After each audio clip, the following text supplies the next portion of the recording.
Rajan Rahul Easwar police കസ്റ്റഡിയിലാണ്. ഇപ്പോൾ എന്ത് സംഭവിക്കുമെന്നുള്ളതിനെ കുറിച്ച് നമുക്ക് ധാരണയില്ല. ഒരുപക്ഷെ റിമാൻഡിൽ പോയേക്കാം, അതല്ലെങ്കിൽ ഒരു വാണിംഗ് ഒക്കെ കൊടുത്ത് സ്റ്റേഷൻ ജാമ്യത്തിൽ ഇയാളെ പറഞ്ഞയച്ചേക്കാം. കേരളത്തിലെ ദൃശ്യമാധ്യമങ്ങളുടെ മുഖത്ത് കാർക്കിച്ചു തുപ്പാൻ എനിക്ക് തോന്നാറുണ്ട്. ഇവനെ രാഷ്ട്രീയ നിരീക്ഷകൻ, സാമൂഹ്യ നിരീക്ഷകൻ എന്ന് പറഞ്ഞ് കൊണ്ടുനിർത്തുന്ന കേരളത്തിലെ എല്ലാ മുഖ്യധാര മാധ്യമങ്ങളോടോ പറയുന്നത്. കോട്ടില്ലെന്നേ ഉള്ളൂ. ആളൂർ വക്കീലിൻ്റെ വേറെ പതിപ്പാണ്. ലോകത്ത് എവിടെയൊക്കെ പീഡന കേസുണ്ടോ അവിടെയെല്ലാം പ്രതികൾക്ക് വേണ്ടിയിട്ട് വാദിക്കുന്ന ഒരാളായിട്ട് മാറിയിരിക്കുകയാണ്. ഇവന് ജയിലിൽ മൊബൈൽ ഫോണും ലാപ്ടോപ്പും അനുവദിക്കണമെന്ന് വേണമെങ്കിൽ ഇവൻ കോടതിയുടെ മുമ്പാകെ ആവശ്യപ്പെടാൻ സാധ്യതയുണ്ട്. രാഹുൽ ഈശ്വർ പറയുമ്പോൾ മൂത്രം ഒഴിക്കുന്ന അവസ്ഥയിലേക്ക് എന്തിനാ സന്ദീപ് വാര്യർ പോകുന്നേ? ഇവനെ ലോക്ക് ചെയ്യാണ് വേണ്ടത്. കാരണം ഇവൻ ചീഞ്ഞു നാറിയ ദുർഗന്ധം വമിക്കുന്ന വാക്കുകളാണ് പറഞ്ഞുകൊണ്ടിരിക്കുന്നത്. നമസ്കാരം. നമസ്കാരം. രാജൻ രാഹുൽ ഈശ്വർ പോലീസ് കസ്റ്റഡിയിലാണ്. ഇപ്പോൾ എന്ത് സംഭവിക്കുമെന്നുള്ളതിനെ കുറിച്ച് നമുക്ക് ധാരണയില്ല. ഒരുപക്ഷെ റിമാൻഡിൽ പോയേക്കാം, അതല്ലെങ്കിൽ ഒരു വാണിംഗ് ഒക്കെ കൊടുത്ത് സ്റ്റേഷൻ ജാമ്യത്തിൽ ഇയാളെ പറഞ്ഞയച്ചേക്കാം. എങ്കിലും രാഹുൽ ഈശ്വറിനെ അറസ്റ്റ് ചെയ്തത് ഒരു നല്ല കാര്യമായിട്ടാണ് എനിക്ക് തോന്നുന്നത്. എന്താ പറയാനുള്ളത്?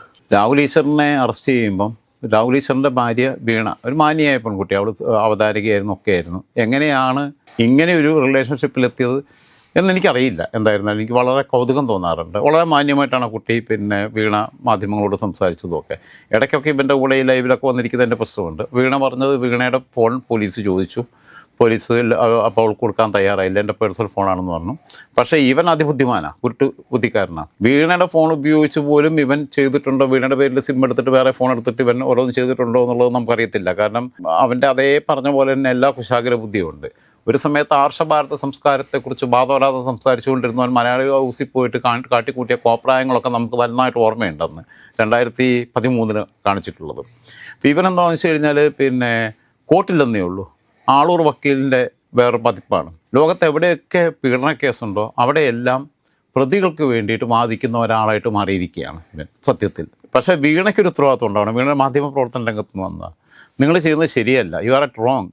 രാഹുലേട്ടാ, ഇതിനോട് എനിക്ക് യോജിക്കാൻ പറ്റുന്നില്ല, ഐഡിയോളജിക്കലി എനിക്ക് യോജിക്കാൻ പറ്റുന്നില്ല എന്ന് പറയേണ്ടതായിരുന്നു. പറഞ്ഞിട്ടുണ്ടോ എന്നുള്ളത് നമുക്കറിയില്ല. പക്ഷേ ഇന്നിപ്പോൾ വാർത്താ സമ്മേളനത്തിൽ അവർ രാഹുലിനെ ന്യായീകരിച്ചുകൊണ്ട് പറയുമ്പോൾ ചിലപ്പോൾ വ്യക്തിപരമായിട്ട് വിയോജിപ്പ് പ്രകടിപ്പിച്ചിട്ടുണ്ടോ എന്ന് എനിക്കറിയില്ല. ആ കുട്ടിയുടെ ഒരു ഡിഗ്നിറ്റി വെച്ച് നോക്കുമ്പോൾ അങ്ങനെ പറയേണ്ടതാണ്. കുഞ്ഞുങ്ങളൊക്കെ ആയി കഴിഞ്ഞു ഒക്കെ ആകുമ്പോൾ വേറെ ചില കാര്യങ്ങളൊക്കെ ഉണ്ടാവും. നമ്മളൊരു മാധ്യമ പ്രവർത്തകയല്ല, അവരൊരു മാധ്യമ പ്രവർത്തകയായിരുന്നു, ആങ്കറിങ് നടത്തുന്നതായിരുന്നു എൻ്റർടൈൻമെൻറ്റ് പ്രോഗ്രാംസ്. പക്ഷേ എന്നാലും മാന്യമായിട്ട് സംസാരിക്കുന്ന പോലെ ഇവനെപ്പോലുള്ള വൃത്തികേടുകളൊന്നും വിളിച്ച് പറയാനോ കാര്യങ്ങളൊന്നും ഇന്നുവരെ കുട്ടിയെ കണ്ടിട്ടില്ല. പ്രശ്നം എന്താണെന്ന് വെച്ച് കഴിഞ്ഞാൽ ആളുകളുടെ മുമ്പിലേക്ക്, പ്രേക്ഷകരുടെ മുമ്പിലേക്ക് എത്തുമ്പോഴത്തേക്കുള്ള സ്ഥിതി മാറുമായിരിക്കും. അറസ്റ്റ് രേഖപ്പെടുത്തുമോ എങ്ങനെയാണെന്നുള്ളതൊന്നും അറിയത്തില്ല. ജഡ്ജിയുടെ വീട്ടിൽ ഹാജരാക്കുമോ എന്നുള്ളതൊന്നും അറിയത്തില്ല. അപ്പം ഇപ്പോൾ അറസ്റ്റ് രേഖപ്പെടുത്തിയിട്ട് ജാമ്യം കിട്ടാതെ അകത്തേക്ക് പോകുന്ന സ്ഥിതി ഉണ്ടാവുമോ എന്നുള്ളതാണ്. പക്ഷേ ജയിലിൽ ചില ഡ്രസ് കോഡുണ്ട്. ജയിലിലെ ഡ്രസ് കോഡ് അനുസരിച്ച് അവിടെ ഈ തലയിൽ ചട്ടിയുടെ എലാസ്റ്റിക് ഇടാൻ പറ്റത്തില്ല. കാരണം അവർ അങ്ങനത്തെ സാധനങ്ങളൊന്നല്ല, നൂല കയറ് വരെ. കാരണം ആൾക്കാരെ ഹാങ് ചെയ്യുന്നൊക്കെ കരുതിയിട്ട് അങ്ങനെയൊക്കെയുള്ള അറിയാമല്ലോ. ഈ ജയിലിനകത്ത് അകത്തുള്ള സെല്ലിനകത്തുള്ള ടോയ്ലറ്റ് വരെ പകുതി ഹൈറ്റേ ഉണ്ടാവുകയുള്ളൂ അതിൻ്റെ ഭിത്തിക്ക്. കാരണം ആരെങ്കിലും ആത്മഹത്യയൊക്കെ ചെയ്യാതിരിക്കാൻ വേണ്ടിയിട്ടുള്ള എല്ലാ മുൻകരുതലുകളും, ഹാങ് ചെയ്യാനൊന്നും പറ്റാത്ത രീതിയിലുള്ള സംവിധാനങ്ങളോട് കൂടിയിട്ടാണ് ചെയ്യുക. ഇവന് ജയിലിൽ മൊബൈൽ ഫോണും ലാപ്ടോപ്പും അനുവദിക്കണമെന്ന് വേണമെങ്കിൽ ഇവൻ കോടതിയുടെ മുമ്പാകെ ആവശ്യപ്പെടാൻ സാധ്യതയുണ്ട്. കാരണം ജയിലിലിരുന്ന് എനിക്ക് വീഡിയോ ചെയ്യാൻ അനുവാദം വേണമെന്ന് ആവശ്യപ്പെടാൻ സാധ്യതയുണ്ട്. കാരണം അവൻ അങ്ങനെയാണ്, അവൻ്റെ ഒരു അസുഖം എന്ന് പറയുന്നത്. ഒരു സൈക്കോപാത്തായിട്ട് എനിക്ക് പലപ്പോഴും തോന്നിയിട്ടുണ്ട്. ആ റിനി എന്ന് പറഞ്ഞ പെങ്കൊച്ചിനെതിരെയൊക്കെ എന്തെല്ലാം, റിനി ഞാൻ തന്നെ വെല്ലുവിളിക്കാടി കള്ളി എന്നൊക്കെ പറഞ്ഞിട്ട് വിളിച്ചോണ്ടിരുന്ന കള്ളി എന്നാ വിളിച്ചുകൊണ്ടിരുന്നത്. സത്യം പറഞ്ഞു കഴിഞ്ഞാൽ കൺമുമ്പിൽ കണ്ടാൽ പല ആൾക്കാരും പറയുന്നൊരു കാര്യമുണ്ട് സംസാരിക്കുന്നത്. അത് ഈവൻ കോൺഗ്രസിനോട് താല്പര്യമുള്ള ആളുകൾ വരെ ഇവൻ ഒരു സമയത്ത് തീവ്ര ഹിന്ദുത്വവാദികളുടെ ഭാഗമായിട്ട് വരാൻ തുടങ്ങി. ശബരിമല സമരത്തിൻ്റെ സമയത്ത് അന്നാണ് എനിക്ക് plan 1, plan B, plan C ഉണ്ടായിരുന്നെന്ന് പറഞ്ഞു. എന്ത് പ്ലാനാണ് ഇവനുണ്ടായിരുന്നത്? ഇവൻ ഈ വായി നോക്കി കണ്ടൊരു മോഹൻ ഇവൻ്റെ അമ്മാവനോ കണ്ട അയാൾ പെണ്ണ് കേസിൽ വന്ന സമയത്താണ് തന്ത്രി കുടുംബത്തിൻ്റെ വക്താവായിട്ട് വന്നിട്ടാണ് ഇവൻ വിസിബിൾ ആവുന്നത്. മാത്രമല്ല അത് കഴിഞ്ഞോടുകൂടിയിട്ട് ഇവൻ ലോകോത്തര നിരീക്ഷകനായിട്ട് മാറി. കേരളത്തിലെ ദൃശ്യമാധ്യമങ്ങളുടെ മുഖത്ത് കാർക്കിച്ചു തുപ്പാൻ എനിക്ക് തോന്നാറുണ്ട്. ഇവനെ രാഷ്ട്രീയ നിരീക്ഷകൻ, സാമൂഹ്യ നിരീക്ഷകൻ എന്ന് പറഞ്ഞ് കൊണ്ടുനിർത്തുന്ന കേരളത്തിലെ എല്ലാ മുഖ്യധാര മാധ്യമങ്ങളോടാണ് പറയുന്നത്. കാരണം നമ്മളൊന്നും അവൻ്റെ കൂടെ സ്ക്രീൻ സ്പേസ് ഷെയർ ചെയ്യത്തില്ല. ജയിലിൽ ഇവൻ ഇതുവരെ അനുഭവിച്ചുകൊണ്ടിരുന്ന ഹെഡ് മാസ്റ്റർ അടുത്ത് അനുഭവിച്ചുകൊണ്ടിരുന്ന ഹെഡ് മാസ്റ്ററുടെ വേറെ ശിഷ്യനാണ് ഇവൻ. ആ സാധനങ്ങളൊന്നും അവന് മിസ്സാവത്തില്ല. കാരണം ജയിലിൽ അതിനൊക്കെയുള്ള സൗകര്യമുള്ള സെല്ലിൽ ഇവനെ ആക്കിക്കോളും. അത് ജയിലധികൃതർക്ക് അറിയാം. കാരണം അത്തരം ചില സ്വഭാവമുള്ള ആളുകളെ താമസിപ്പിക്കുന്ന ചില സെല്ലുണ്ട്. ഈ പെൺകുട്ടിയുടെ ഈ വിഷയം ഇവൻ ഫോട്ടോ ഉൾപ്പെടെയുള്ളത് ഷെയർ ചെയ്യുന്ന രീതിയിലേക്ക് എത്തുകയും വിസിബിൾ ആക്കുകയും ചെയ്തല്ലോ പെൺകുട്ടിയുടെ ഡീറ്റെയിൽസ്. ഒരു AI ഫോട്ടോ പോലും ഈ പെൺകുട്ടിയുടെ മുഖവുമായിട്ട് സാദൃശ്യം വരുത്തത്തക്ക രീതിയിലാണ് ചെയ്തിട്ടുള്ളത്. അതെ, ഞാൻ പറയുന്ന ഈ പെൺകുട്ടിയെ ഞാൻ 1.5 മാസം മുമ്പ് ഞാൻ എൻ്റെ പ്ലാറ്റ്ഫോമിൽ സിബിക്കറിയാലോ, സ്വന്തം പ്ലാറ്റ്ഫോമിനകത്ത് ഞാൻ എൻ്റെ ഈ പെൺകുട്ടിയുടെ വിഷയങ്ങൾ കാര്യങ്ങളെല്ലാം ഞാൻ പറഞ്ഞതാണ്. ഞാൻ ആ പെൺകുട്ടിയുടെ പേര് പറഞ്ഞിട്ടില്ല, ആ പെൺകുട്ടിയുടെ ചാനലിൻ്റെ പേര് പറഞ്ഞിട്ടില്ല, നമ്മളെ പെൺകുട്ടിയെ പ്രൊട്ടക്ട് ചെയ്തിട്ടാണ് പറഞ്ഞിട്ടുള്ളത്. ആ പെൺകുട്ടികളുമായിട്ട് ബന്ധപ്പെട്ട ആളുകളുമായിട്ട് സംസാരിച്ചിട്ടുണ്ട്. അവിടെയാണ് ഇവൻ ആ കുട്ടിയെ തെരുവിലേക്ക് വലിച്ചെറിഞ്ഞു കൊടുക്കുന്നത് ഓരോരുത്തരും. ഇവൻ മാത്രമല്ല, അങ്ങനെ കുറെ വൃത്തികെട്ടവന്മാർ. അതിന് സന്ദീപ് വാര്യർ കൂട്ടുനിന്നു. ആ സന്ദീപ് വാര്യർ അതിന് കൂട്ടുനിന്നു. സന്ദീപ് വാര്യർ ഇവനെ പേടിച്ചിട്ടാണ് കൂട്ടുനിന്നത്. സന്ദീപ് വാര്യരെ വിളിപ്പിച്ചിട്ടുണ്ട് പോലീസ്. സന്ദീപ് വാര്യർ ഇവനെ പേടിച്ചിട്ടാണ്. അതായത് രാഹുൽ ഈശ്വർ പറയുമ്പോൾ മൂത്രം ഒഴിക്കുന്ന അവസ്ഥയിലേക്ക് എന്തിനാ സന്ദീപ് വാര്യർ പോകുന്നേ? സന്ദീപ് വാര്യരൊക്കെ വളരെ അടുത്ത സുഹൃത്താണ്. രാഹുൽ ഈശ്വറിനെ കാണുന്ന പോലെ അല്ല ഞാൻ സന്ദീപ് വാര്യരെ കാണുന്നത്. പക്ഷെ സന്ദീപ് വാര്യർ ഡീഗ്രേഡ് ചെയ്യപ്പെടുക. ഇവൻ ഭീഷണിപ്പെടുത്തിയാൽ അപ്പുറത്തേക്ക് പേടിച്ചു പോകുന്ന ഒരാളായിട്ട് സന്ദീപ് വാര്യർ മാറാൻ പാടുണ്ടോ? സന്ദീപിന്റെ വില മനസ്സിലാക്കണ്ടേ? ഈ ഊച്ചാളി ഭീഷണിപ്പെടുത്തിയിട്ട് ആ റിനി എന്ന് പറഞ്ഞ പെങ്കൊച്ച് പേടിച്ചില്ലല്ലോ. അവരുടെ മൈക്ക് മ്യൂട്ടാക്കാം, അവനോട് എനിക്ക് വർത്തമാനം പറയാനില്ലെന്നാ കഴിഞ്ഞ ദിവസം ചാനൽ ചർച്ചയിൽ പറഞ്ഞേ, അന്തസ്സായിട്ടാണ് പറഞ്ഞത്.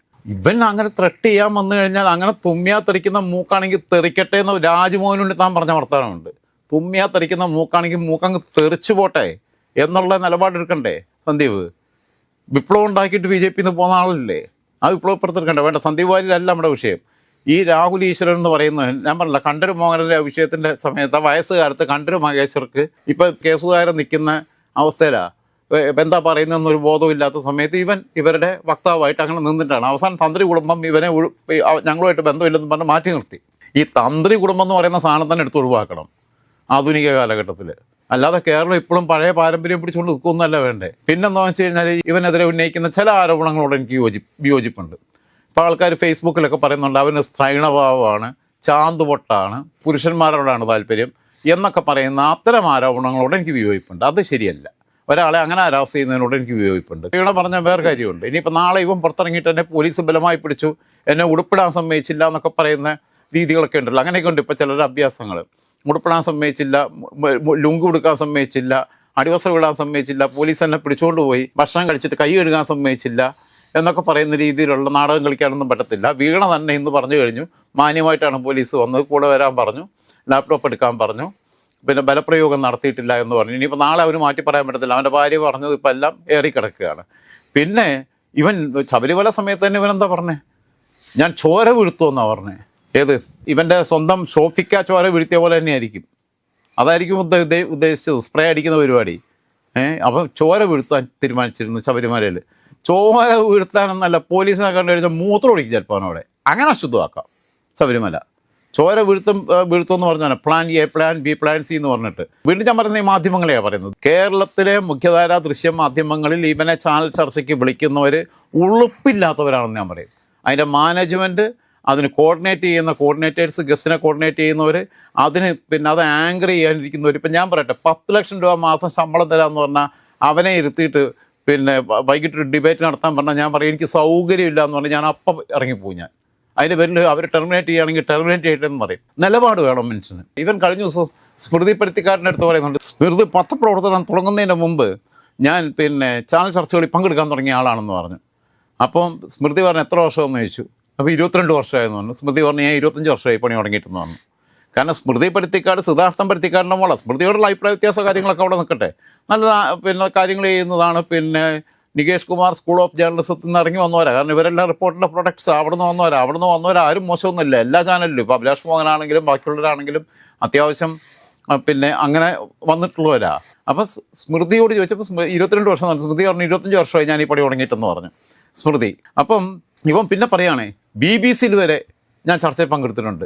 ഇവനെ BBC വിളിക്കണ്ടേ, ഇവനെ ആനിമൽ പ്ലാനറ്റിലെ പ്രോഗ്രാമിലാണ് കൊണ്ടുവരേണ്ടത്. ആനിമൽ പ്ലാനറ്റിലോ അല്ലെങ്കിൽ നാഷണൽ ജിയോഗ്രാഫിക്കോ ഒക്കെ വ്യത്യസ്തമായ ജീവികളെ കുറിച്ചിട്ടുള്ള പരിപാടികൾ അവതരിപ്പിക്കുന്നത്. സ്മൃതി പരുത്തിക്കാട് കാര്യം പറയുമ്പോൾ ഒരു കാര്യം പറയാതിരിക്കാൻ വയ്യ. കാരണം സ്മൃതി പരുത്തിക്കാട് തുടങ്ങിയിട്ടുള്ളത് ഏഷ്യാനെറ്റിലും ഇന്ത്യ വിഷനിലൊക്കെ ആയിരിക്കും. പക്ഷേ ഈ രാഹുൽ ഈശ്വരി തുടങ്ങിയത് കിരൺ ടിവിയിലായിരുന്നു. കിരൺ TV തുടങ്ങി, പിന്നെ മലയാളി ഹൗസിലും.